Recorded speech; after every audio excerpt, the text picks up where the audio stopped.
Hi there BookTube, it's Eleanor here and today I'm doing a book haul.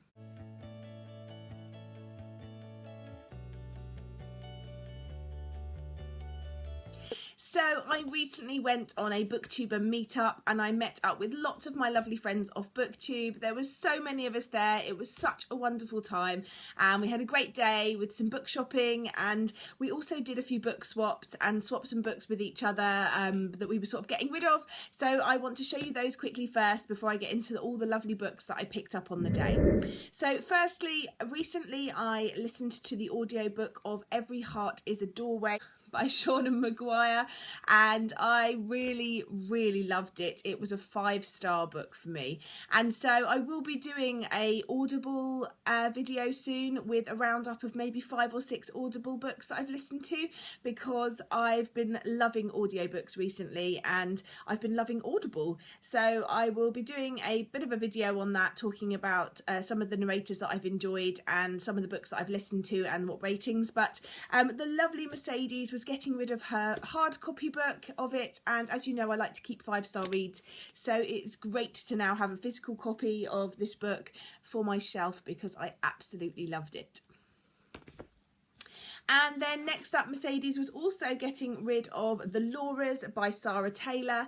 I don't know an awful lot about this book, but I just think it sounds really interesting. This is a contemporary story about a mother and daughter and finding out about themselves, discovering their backstories, and I just think it sounds brilliant. So I was really pleased when she said I could have this one. And then the lovely Caitlin from Kitty G was also giving away a couple of books, 2 of which I was really interested in with. The first one is The Hypnotist by Lawrence Anholt. This has been blurbed as a book that you'd really like if you liked Noughts and Crosses by Mallory Bratlam, which I absolutely loved. And the back says, a hypnotist, an orphan, a farmer's son. It's a story about friendship, hope, race and love. So I'm really excited about that. I don't think this, let's have a look. I think this is a proof copy, and it comes out on the 6th of October.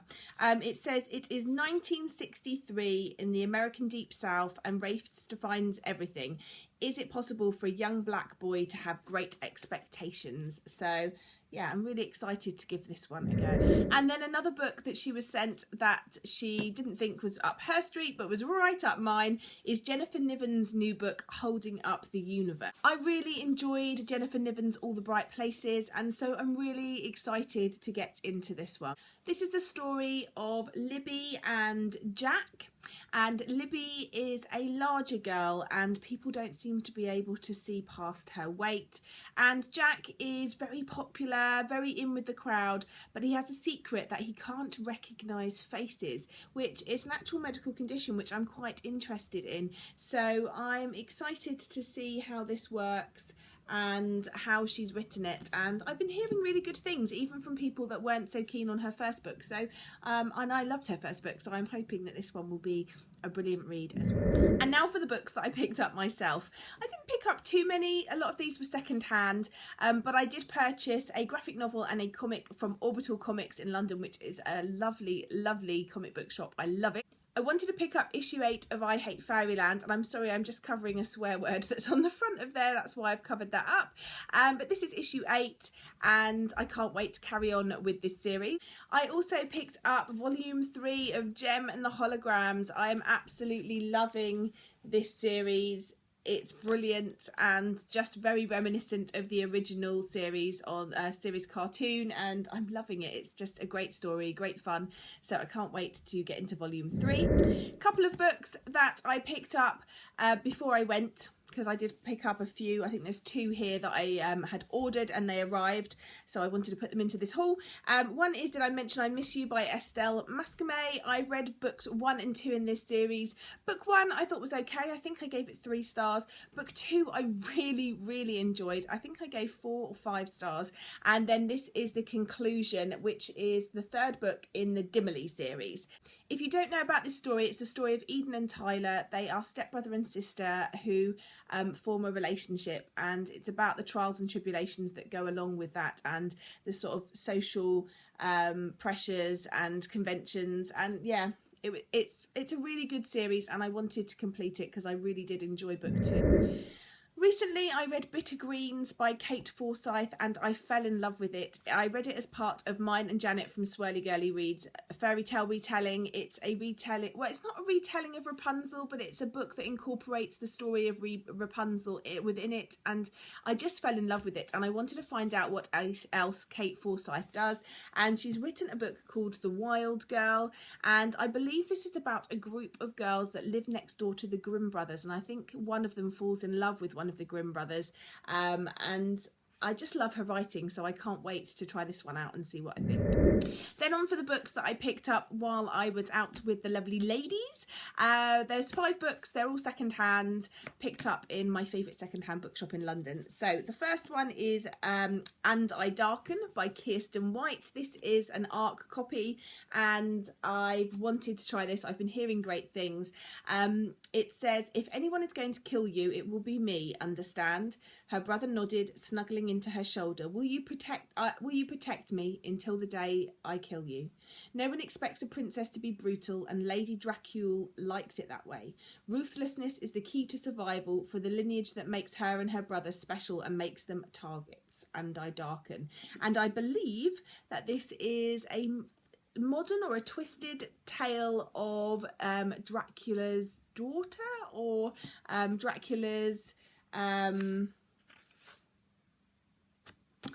descendants, maybe. I'm not sure, but I'm interested to give it a go. And I do love these ARC front covers. This is an ARC, by the way, that I picked up in the shop. It doesn't, the actual book doesn't look like this. Next up is another ARC, and that is The Regulars by Georgia Clark.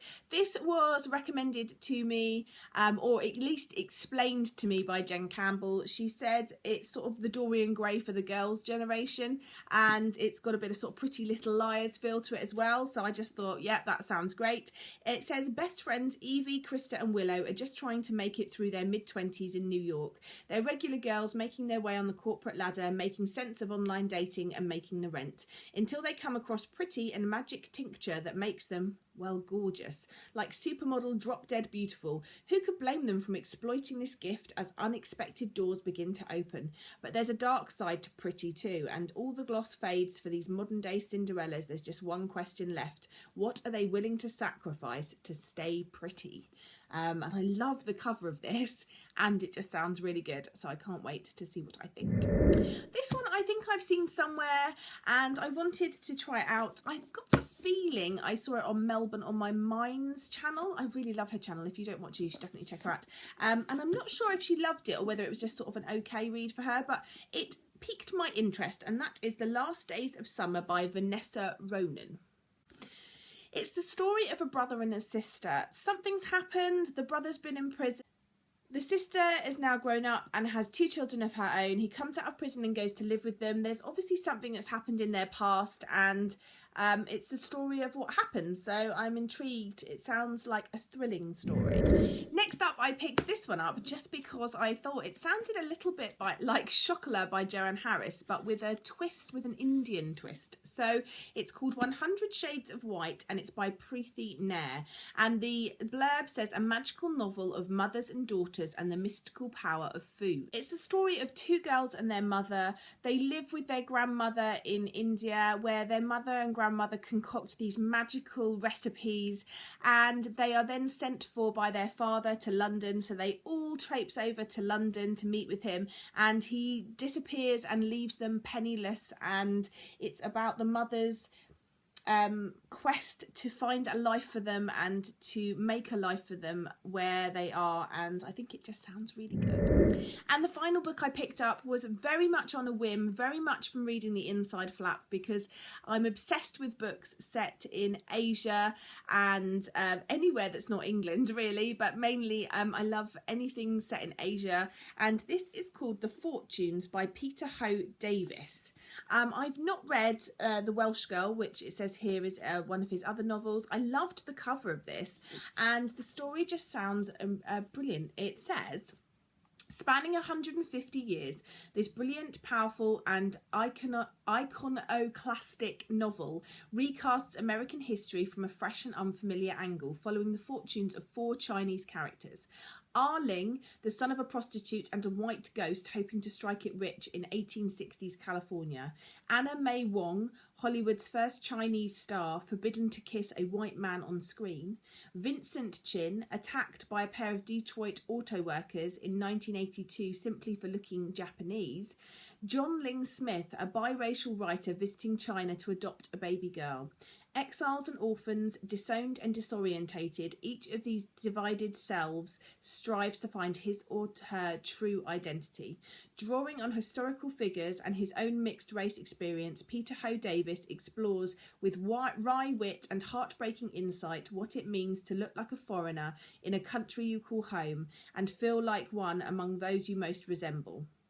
So I can't wait to give this a go. It just sounds really interesting and something that's right up my street. So that's all of the books that I've bought recently on my escapades with the other booktubers, and also a couple that came in the post and some that I was kindly given by the lovely ladies. So let me know if any of these pique your interest, if you've read any of these, and as usual, let's chat in the comments down below.